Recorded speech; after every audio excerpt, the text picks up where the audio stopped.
can curdle into control. Affection can twist into manipulation. What began as devotion can collapse into resentment. Respect is not decoration. It is the foundation stone. Remove it, and the structure will not stand. Respect is not simply politeness. It is protection. When I respect you, I protect your humanity, even in disagreement. I guard against the temptation to weaponize your vulnerability. I refuse to use my knowledge of your wounds as ammunition. And when you respect me, you do the same. Together, we create a container, strong enough to hold even our hardest truths. Respect does not erase conflict. It dignifies it. It ensures that even when we struggle, we do not strip one another of worth. In mediation, I often witness a turning point. Two people at odds, frustrated, weary, and then one says, "I still respect you." The air shifts, the ground steadies, because respect is the tether that keeps the connection alive, even when emotions threaten to tear it apart. So, remember this: affection may waver, but respect must remain. It is respect that keeps the bridge intact. It is respect that allows love to rebuild after storms. It is respect that ensures the bond is not only beautiful, but durable. Trust is often spoken of as though it were permanent. I trust you, as though the matter is settled forever. But trust is not a one-time declaration. It is a living practice. It is built in drops, through consistency, through honesty, through follow-through. Each small act becomes another drop in the vessel. Keep your word. Show up when you said you would. Speak truth even when it trembles. These are not grand gestures. They are the ordinary drops that make trust overflow. But when trust is broken, it rarely leaks slowly. It spills, lost in buckets. This is why betrayal feels devastating, because what was gathered slowly is emptied suddenly. And yet, a vessel can be refilled, not in a day, not with apologies alone, but with drops, patiently offered, over time. Trust is fragile, yes, but it is also renewable if both hearts commit to the work. If you want a relationship to endure, tend to trust daily. Not by demanding guarantees, but by nurturing patterns. Check in honestly. Keep confidences. Offer transparency where secrecy once ruled. In mediation, I often remind people, trust is not proven in speeches, it is proven in repetition. A single apology may open the door, but it is the daily choice to walk differently that keeps the door from closing again. And here is the quiet truth. Trust is not the absence of doubt. It is the willingness to move forward, even with vulnerability in the room. It is saying, I know you could hurt me, and still I choose to extend belief, because without belief, there is no bond. Trust is not static. It breathes. It bruises. It heals. So do not take it for granted. Do not assume it will hold itself. Attend to it. Water it with honesty. Protect it with consistency. Guard it with respect. Because trust is the living thread that weaves two stories together. And when it is tended, it can outlast even the fiercest of storms. When we speak of resolution, many imagine a pristine ending. No tension, no scars, every loose thread tied neatly. But true resolution is rarely that clean. Resolution is not perfection. It is a commitment to continue. It is two people choosing to carry the bond forward, even with history behind them. Resolution says, we may not agree on everything, but we agree to remain in relation. It is not erasure of conflict. It is integration. The acknowledgement that wounds happened, and yet here we are, choosing to hold one another still. This is the heart of mediation, not the promise of a flawless future, but the courage to create a livable one. And that courage, when practiced, turns fragile ties into resilient ones. As we close this hour together, hold this truth. Relationships endure, not because they are without struggle, but because they are tended with care. Respect builds the ground. Boundaries shape the bridge. Repair strengthens the fabric. Trust keeps it alive. And compromise, that art of meeting in the middle, ensures that two stories can continue side by side. None of this demands perfection. It demands presence, the willingness to stay at the table, to keep choosing connection, to believe that together is stronger than apart. Carry this with you. Resolution is not a destination. It is a rhythm, a practice, a circle you return to, again and again, each time deepening the bond. And now, as you breathe into that rhythm, you are ready for what comes next. At 3 p.m., Amari Freeman will meet you. Their gift is breath. Their wisdom is presence.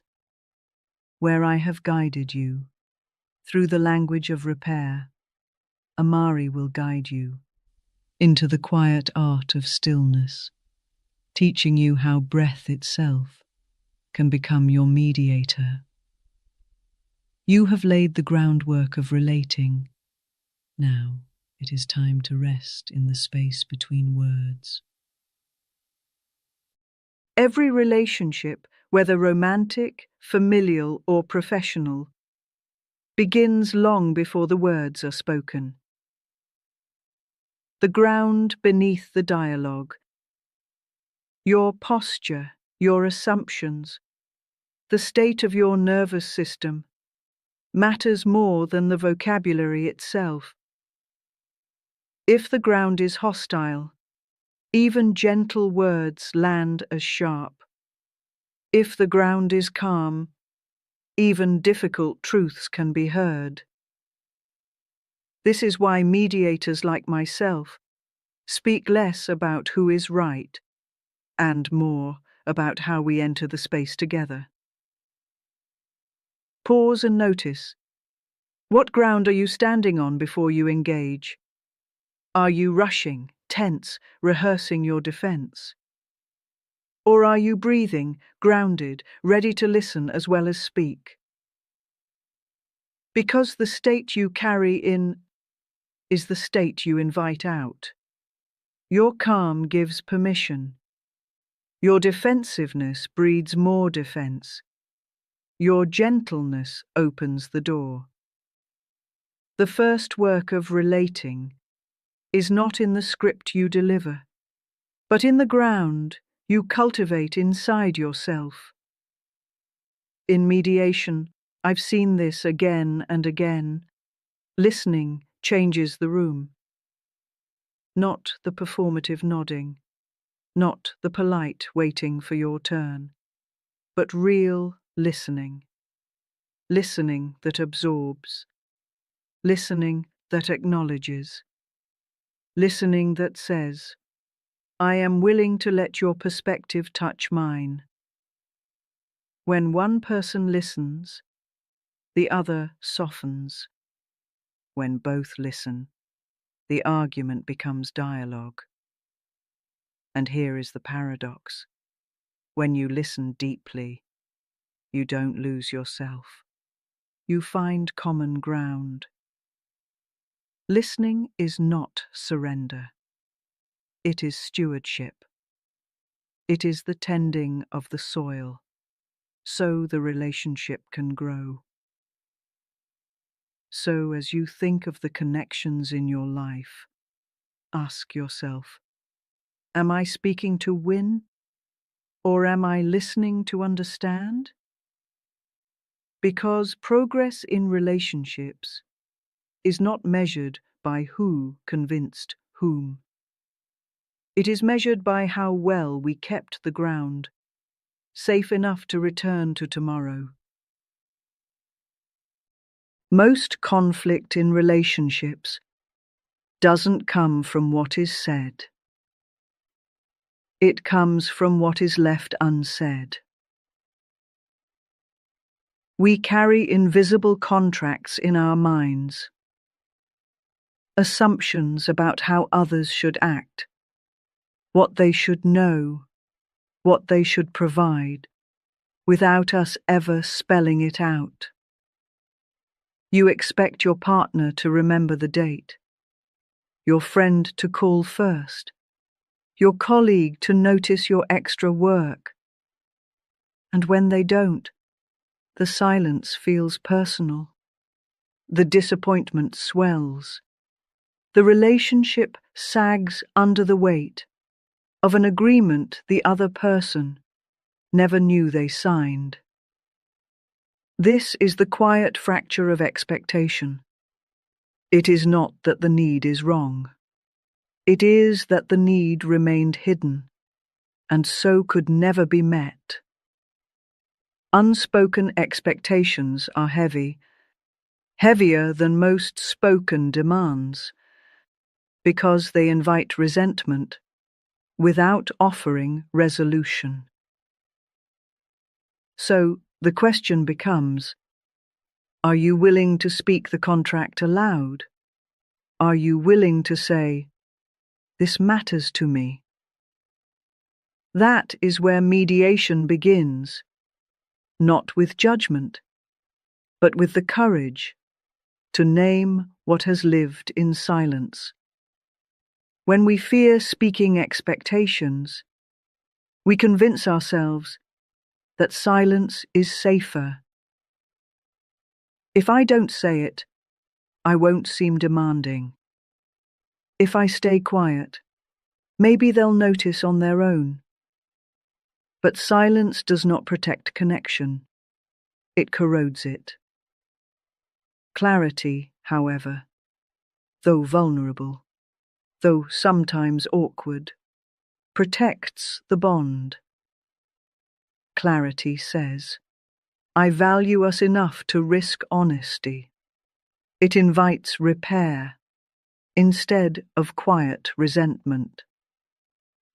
You cannot control whether the other person agrees, but you can free yourself from the exhausting game of waiting to be guessed. And often, when you risk speaking plainly, you find relief on both sides. They are spared the pressure of deciphering you. You are spared the loneliness of being unseen. This is not weakness. This is strength in its most relational form.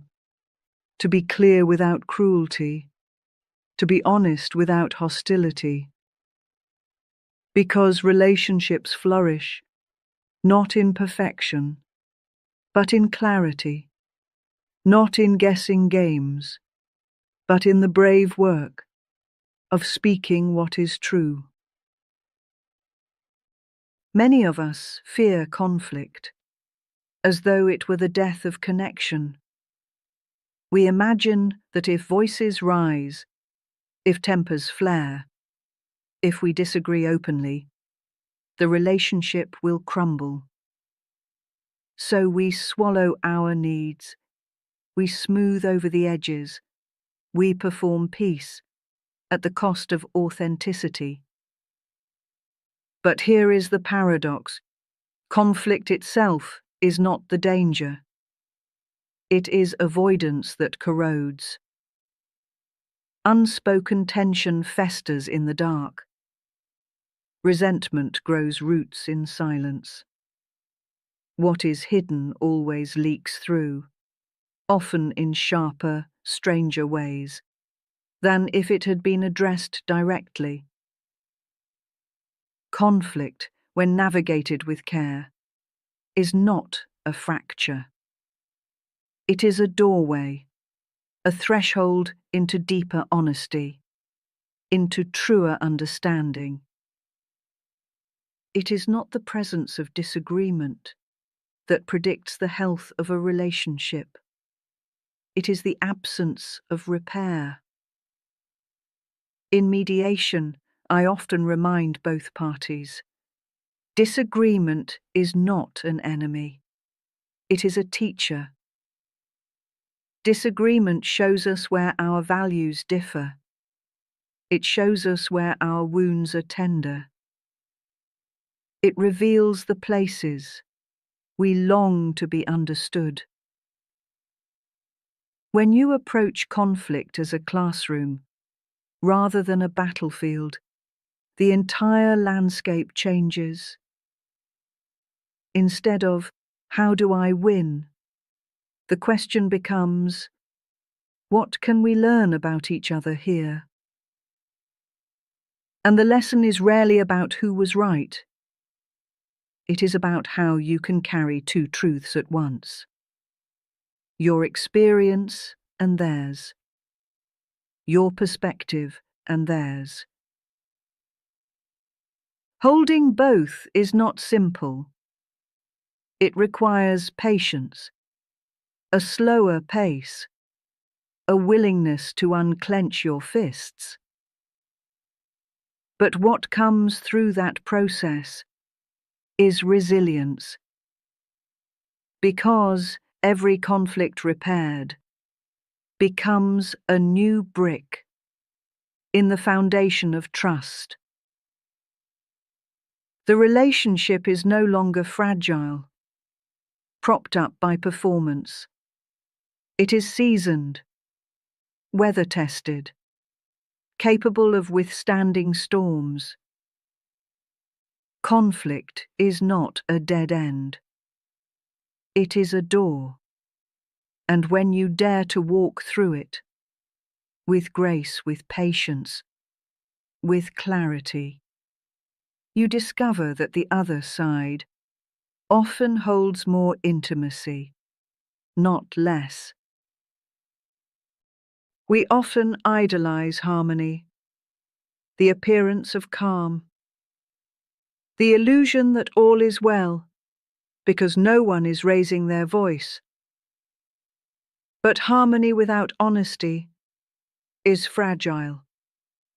It is a glass vase, beautiful in the light, but one sharp bump, and it shatters. When we silence our truth to keep the peace, we create a brittle bond. The connection looks intact, but it cannot withstand pressure. True strength in a relationship does not come from avoiding rupture. It comes from surviving rupture together.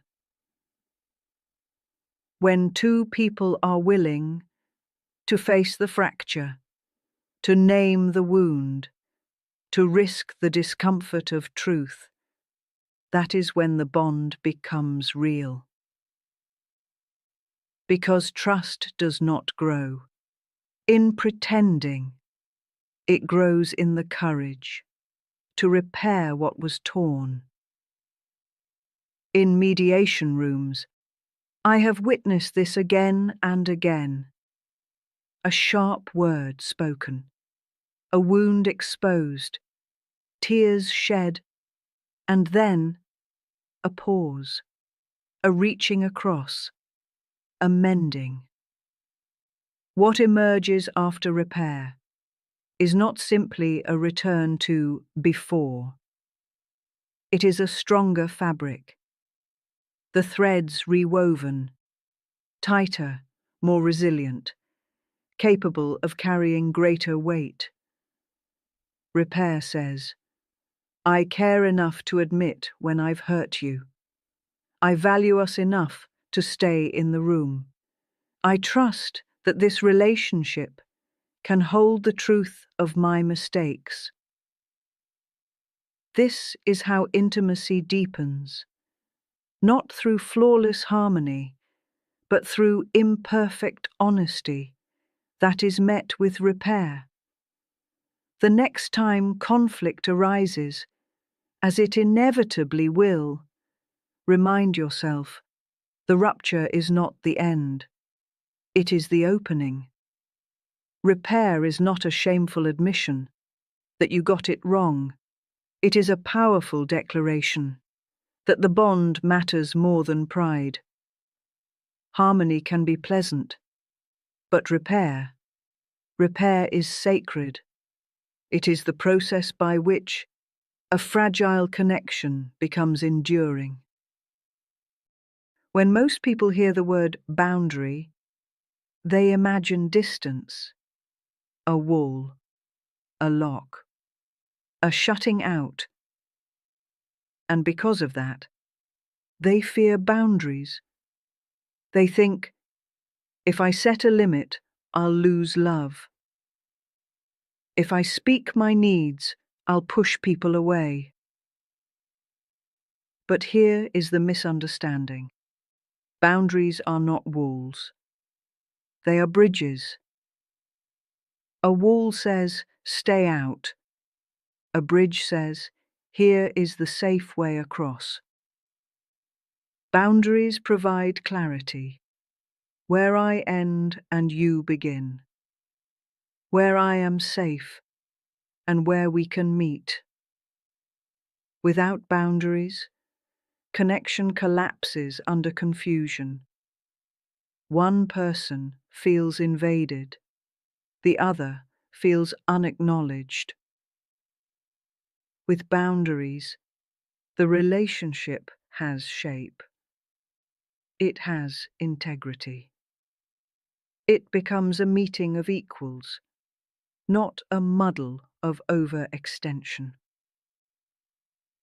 Boundaries are not selfish. They are the conditions that make intimacy sustainable. Think of it this way. When you draw a boundary, you are not saying, I don't want you. You are saying, I want us to meet in a way that honors both of us. That is why I call boundaries acts of invitation. They carve out the safe middle ground where true relating can flourish. A friend who says, "I can't talk after 10 p.m., but I'd love to speak tomorrow," is not shutting you out. They are inviting you into a healthier rhythm. A partner who says, "I need time to process before continuing this conversation," is not abandoning you. They are making sure the bridge does not break under strain. Boundaries protect energy. They protect respect. They protect the very bond that might otherwise collapse under unspoken resentment. So let this truth settle in you. Every no you offer creates the space for a more meaningful yes. Boundaries are not endings. They are beginnings. They are the structures that allow relationships to endure with strength and grace. When tension rises, avoidance often feels like relief. You change the subject. You busy yourself with chores. You smile politely and tuck the discomfort away. In the short term, it feels like peace. But avoidance does not dissolve conflict. It merely buries it alive. And what is buried does not stay still. It ferments. It seeps through tone, through small resentments, through distance that quietly grows. Avoidance is like sweeping broken glass under the rug. It may disappear from view, but step there tomorrow, and you'll bleed. So while avoidance feels safer, it is not safety. It is delay. And delay compounds the cost. The alternative to avoidance is not cruelty. It is courage. To say, "This upset me. This doesn't work for me. This hurt." Not with malice, not with theatrics, but with clarity, with calm, with the intent to preserve, not punish. Facing the truth together is an act of care. It tells the other person, "I value this bond enough to risk discomfort for the sake of repair." And when you practice this, the relationship changes texture. It becomes less brittle. It can withstand truth. The cost of avoidance is accumulated resentment. The gift of honesty is renewed trust. So ask yourself, where in your life are you avoiding a necessary conversation? And what would it mean to risk honesty there? Not to win, but to protect the bond itself. Because avoidance will cost you, but truth, even when tender, even when imperfect, is the only currency that keeps love in circulation. Far too often, we treat compromise as surrender, as though the one who bends has lost. But compromise is not losing. It is choosing. It is the conscious act of saying, "I value this bond enough to find the middle ground." Compromise is the architecture, of durable relationships. Think of it as two rivers meeting. Neither river disappears. They flow into one another, carving a new channel that carries both currents forward. Yes, it requires adjustment. Yes, it requires humility. But it is not the death of your needs. It is the weaving of two needs into one shared path. The strongest partnerships I've seen, marriages, friendships, teams, are not those without friction. They are those with the courage to negotiate fairly, to balance give and take, without resentment. Compromise is not weakness. It is relational intelligence. What happens when you refuse to compromise? Every decision becomes a competition. Every conversation a battle. Every interaction a tally of who won and who lost. And in competition, the relationship itself loses. But when you step into co-creation, something shifts. The focus moves from my way or your way to our way. That does not mean erasing yourself. It means bringing your full self into dialogue while making room for theirs. It means saying, how can both of us leave this table feeling respected? Compromise done well is not about splitting everything in half.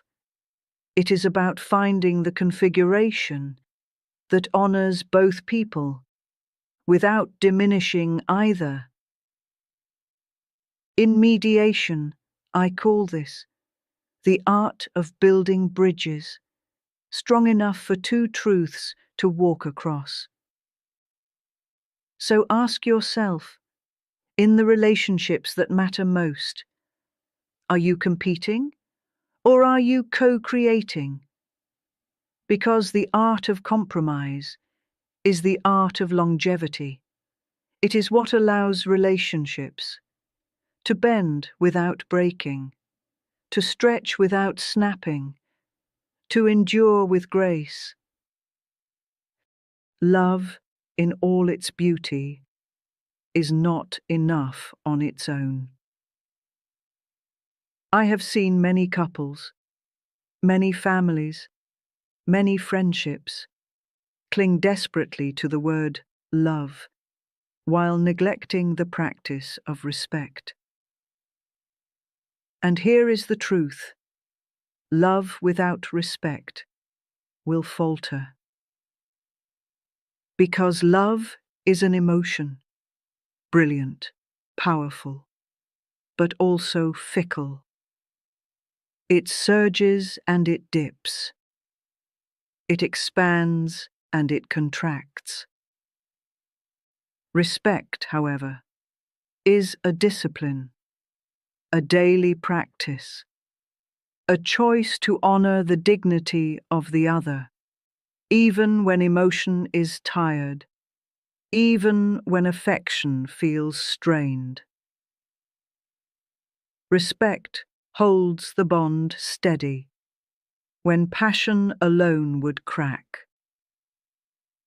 It shows up in tone, in listening, in refusing to belittle, in choosing restraint over